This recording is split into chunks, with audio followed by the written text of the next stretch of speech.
Il a tout gagné, on le présente souvent comme un géant jamais rassasié. Encore une fois, il s'est élevé plus haut que tout le monde, plus fort, plus technique, plus intelligent que ses adversaires. Il vient de remporter un 7e titre de champion du monde de judo en Russie. Prochain objectif, les Jeux Olympiques de Rio en 2016. Rebonsoir Teddy Riner. Merci d'avoir accepté notre invitation. Vous serez également interrogé par Karine Henry du service des sports de TV5 Monde. Bonsoir Karine. Bonsoir Mohamed. Je l'ai donc dit, septuple champion du monde, le 6e titre dans la catégorie des plus de 100 kilos, 4 fois champion d'Europe. Un titre olympique, qu'est-ce que ça fait d'être invincible, Teddy Riner? Bon, je dirais pas que je suis encore invincible pour l'instant, puisque certains adversaires arrivent à me faire des frayeurs. Mais je travaille en ce sens. J'ai hâte d'être invincible, ça c'est sûr. Et puis, pour revenir à cette médaille, ça fait plaisir, puisque j'ai eu une année en dents de scie. Ça n'a pas été très facile. J'ai fait le championnat d'Europe et les championnats du monde après mon opération de l'épaule. Ça a été très dur pour revenir à mon meilleur niveau. Et puis, c'est chose faite. J'ai réussi. Je suis vraiment content. Très bon staff. Voilà, c'est un travail d'équipe.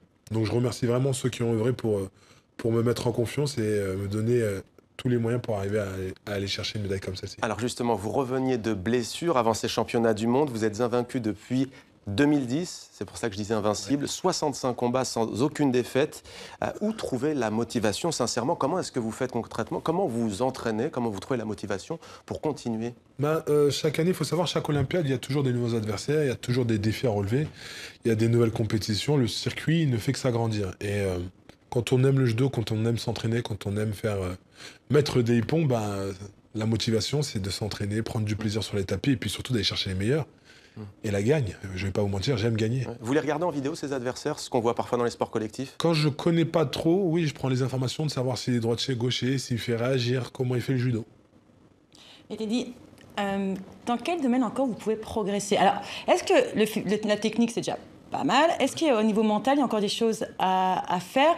Vous suivez depuis l'adolescence, vous êtes suivi par une coach, une psychologue à l'INSEP. Ouais. C'était important, ça, de commencer très tôt à travailler le mental? Oui, c'était important. Moi, très tôt, on m'a mis dans le bain à l'INSEP avec des gens en face de moi qui avaient 30 ans. Hein. Donc, c'est pas évident. On m'a donné les rênes très vite. Donc, forcément, faut pas croire, un gamin de 14 ans, il a besoin d'être accompagné.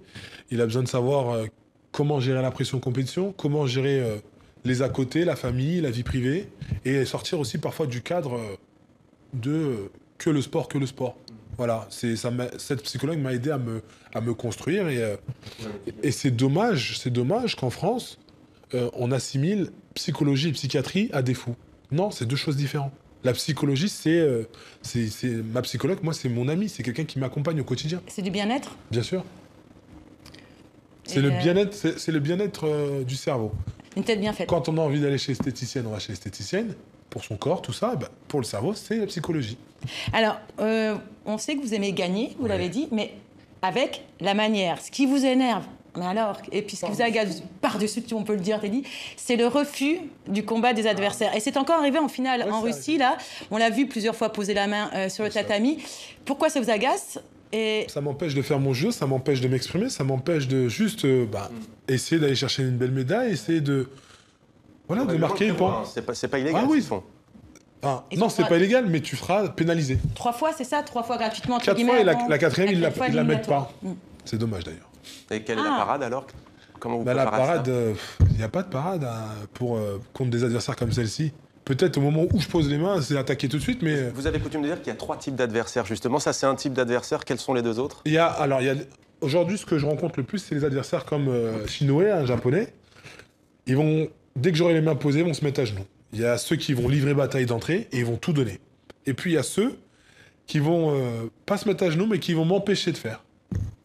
En mettant les mains sur le kimono et en poussant. Voilà.